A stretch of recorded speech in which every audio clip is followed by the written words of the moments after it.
EMS TV आपका भरोसेमंद news network. यहाँ आपको मिलेगी हर बड़ी खबर हिंदी के साथ साथ अब इंग्लिश में भी। नेशनल, इंटरनेशनल और मध्य प्रदेश की हर बड़ी खबर लाइक करें, सब्सक्राइब करें और ज्यादा से ज्यादा शेयर करें और बने रहें हर बड़ी खबर के साथ। EMS TV, English first and fast. नमस्कार, आप देख रहे हैं EMS टीवी और मैं हूं आपके साथ कंचन। आई नजर डालते हैं बालाघाट की कुछ खास खबरों पर। सबसे पहले बात करते हैं आज की न्यूज हेडलाइंस की।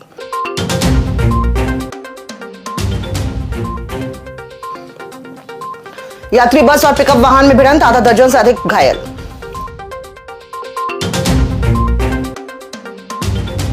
जमीन विवाद में पकड़ा तूल, गवाही न देने की धमकी का आरोप।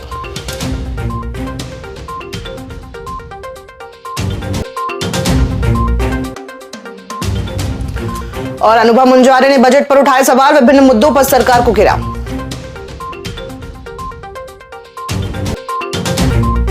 आइए अब बढ़ते हैं खबरों की ओर।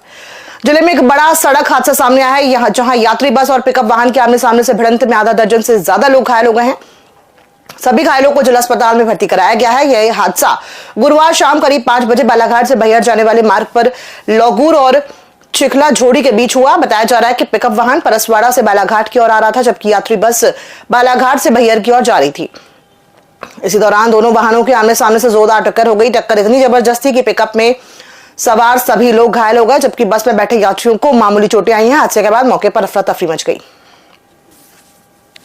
ये पता नहीं जी, मैं तो यहाँ घर में था। अच्छा। पता चला फोन करे तो जब फिर मैं यहाँ घर से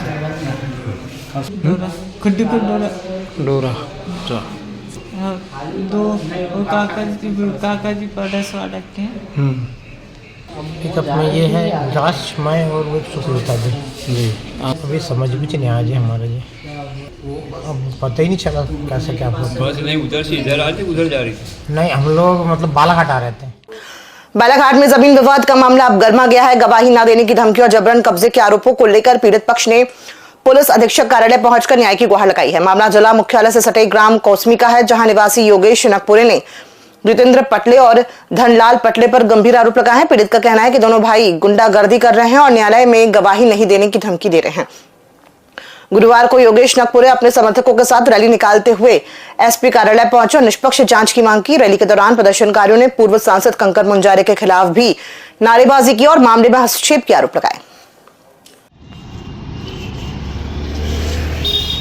कंकर मुजारे मुर्दाबाद, कंकर मुजारे मुर्दाबाद, पुलिस प्रशासन जिंदाबाद, कंकर मुजारे मुर्दाबाद, पुलिस प्रशासन जिंदाबाद, कंकर मुजारे मुर्दाबाद, कंकर मुजारे मुर्दाबाद, पुलिस प्रशासन जिंदाबाद, कंकर मुजारे मुर्दाबाद।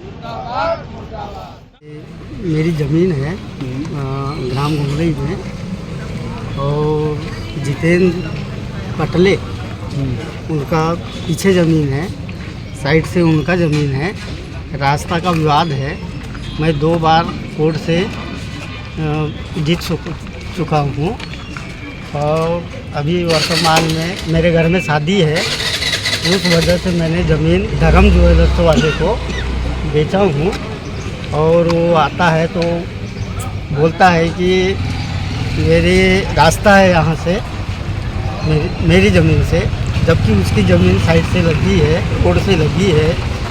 फिर भी वो विवाद की स्थिति नहीं लगता था। हाँ, विवाद का। हम माननीय पुलिस अधीक्षक महोदय से चाहते हैं कि मामले की निष्पक्ष जांच कराई जाए और जो भी इसमें तथ्य है उसको सामने लाया जाए और हमको न्याय चाहिए। और जो बार बार हमारी झूठी शिकायत करता है जितेंद्र पटले, उसके परिवार, उन पे कठोर से कठोर कार्रवाई हो। और कंकर मुजारे जी से भी हमारा आग्रह है कि इतने बड़े नेता, इतने पुराने नेता है, तो कम से कम दोनों पक्षों को सुन ले, उसके बाद कोई विषय को उठाए, ना कि किसी के ऊपर भी आरोप लग दे। मध्य प्रदेश विधानसभा के बजट सत्र में एक दिन पूर्व प्रस्तुत बजट को लेकर बालाघाट विधायक अनुभव मुंजारे ने कड़ी प्रतिक्रिया दी है। मीडिया से चर्चा करते हुए उन्होंने कहा कि ये बजट आमजन, किसानों और महिलाओं की अपेक्षाओं पर खरा नहीं उतरता। विधायक ने प्रदेश में बढ़ते महिला उत्पीड़न के मामलों को गंभीर बताते हुए कहा कि सरकार महिला सुरक्षा सुनिश्चित करने में विफल रही है। उन्होंने मांग किया कि कानून व्यवस्था को सुदृढ़ करने के लिए ठोस और प्रभावी कदम उठाए जाएं ताकि महिलाओं को सुरक्षित वातावरण मिल सके। अनुभव मुंजारे ने प्रदेश में पूर्ण शराबबंदी लागू करने की मांग दोहराई। सरकार का बजट पेश हुआ, लेकिन इस बजट में सिर्फ लोक लुभावने वादे, लोक लुभावने नारे, दोहे, छंद, शेर, शायरी, इसके अलावा उनको कुछ मिला नहीं। ना किसानों के लिए कोई बड़ी कार्य योजना सरकार के पास है, ना महिलाओं की अगर हम बात करें, क्योंकि मैं महिला जनप्रतिनिधि हूँ, महिलाओं के प्रति जिम्मेदारी मेरी भी कुछ बनती है। आज हम देखें प्रदेश में महिलाएं ना स्कूलों में बच्चियां सुरक्षित हैं, ना हॉस्टल्स में सुरक्षित हैं, ना ही अपने काम करने वाली जगह में सुरक्षित हैं, ना आम स्थानों पे सड़कों पे सुरक्षित है। तो कानून व्यवस्था पूरी तरह ध्वस्त हो गई है। महिलाओं के साथ, बेटियों के साथ सरेआम हिंसा हो रही है। अभी ताजा उदाहरण हमने देखा, अभी मुश्किल से 5 दिन पहले जो हमारे मध्य प्रदेश की राजनीतिक राजधानी है, कह सकते हैं, इंदौर में MBA की एक छात्रा के साथ किस तरह से नशंस उसके साथ व्यवहार हुआ, उसकी हत्या हुई। 3 दिन तक बॉडी उसकी कमरे में पड़ी रही, लेकिन पुलिस प्रशासन उस लड़की को ढूंढ ही नहीं पाई। माध्यमिक शिक्षा मंडल भोपाल द्वारा संचालित 5वीं और 8वीं की बोर्ड परीक्षा 20 फरवरी शुक्रवार से प्रारंभ हो रही है। परीक्षा के लिए जिले में कुल 278 परीक्षा केंद्र बनाए गए हैं। परीक्षा को लेकर सभी केंद्रों में व्यापक व्यवस्था की गई है। इस संबंध में जिला शिक्षा केंद्र के परियोजना समन्वयक श्री बर्मन ने बताया कि इस वर्ष कक्षा 5वीं में इस संबंध में जिला शिक्षा केंद्र के परियोजना समन्वयक श्री बर्मन ने बताया कि इस वर्ष कक्षा 5वीं में 26,267 परीक्षार्थी व कक्षा 8वीं में 25,063। इस तरह दोनों कक्षाओं में कुल 51,330 परीक्षार्थी दर्ज है। सभी परीक्षार्थियों का ऑनलाइन प्रवेश पत्र जनरेट हो गया है। परीक्षा का समय दोपहर 2 से 4:30 बजे तक है। 20 फरवरी को हिंदी, अंग्रेजी, उर्दू, मराठी प्रश्न पत्र से प्रारंभ होगी। 278 में शासकीय जो केंद्र है 264 है, और चूँकि बालाघाट ज़िले में संख्या बहुत अधिक थी तो कुछ शालाएँ यहाँ पर अशासकीय भी बनाई हैं, और कुल मिला के बालाघाट ज़िले में सिर्फ 278 में 12 अशासकीय शालाओं को भी जो है परीक्षा केंद्र बनाया गया है, अधिक संख्या होने का। इस बार हमारे जो है 5वीं कक्षा में 26,267 बच्चे बैठ रहे हैं, और कक्षा 8वीं में 25,063 बच्चे बैठ रहे हैं। इस तरह 5वीं 8वीं में कुल 51,330 परीक्षार्थी जो है प्रविष्ट हो रहे हैं, जिसका सब ऑनलाइन जो है प्रवेश पत्र जनरेट हो गया है, और सभी बच्चों को जो है प्रवेश पत्र पहुंच चुका है। परीक्षा का समय दोपहर 2 से 4:30 बजे तक है, और कल यानी 20 फरवरी से जो है परीक्षा शुरू होगी, और प्रथम जो पेपर है उसका भाषा हिंदी और अंग्रेजी का जो प्रथम भाषा कहलाती है। मध्य प्रदेश विधानसभा के बजट सत्र के चौथे दिन राजनीतिक माहौल उस समय गर्मा गया जब नेता प्रतिपक्ष के नेतृत्व में कांग्रेस विधायक दल ने विधानसभा परिसर में सरकार के खिलाफ सांकेतिक प्रदर्शन किया। विपक्ष का आरोप है कि सरकार ने चुनाव के समय जो वादे किए थे वे अब केवल भाषणों और विज्ञापनों तक सीमित होकर रह गए हैं। महंगाई, बेरोजगारी, किसानों की समस्या, युवाओं को रोजगार, महिलाओं की सुरक्षा और ग्रामीण विकास जैसे मुद्दों पर सरकार की नीतियां जमीनी स्तर पर असरदार साबित नहीं हो रही हैं।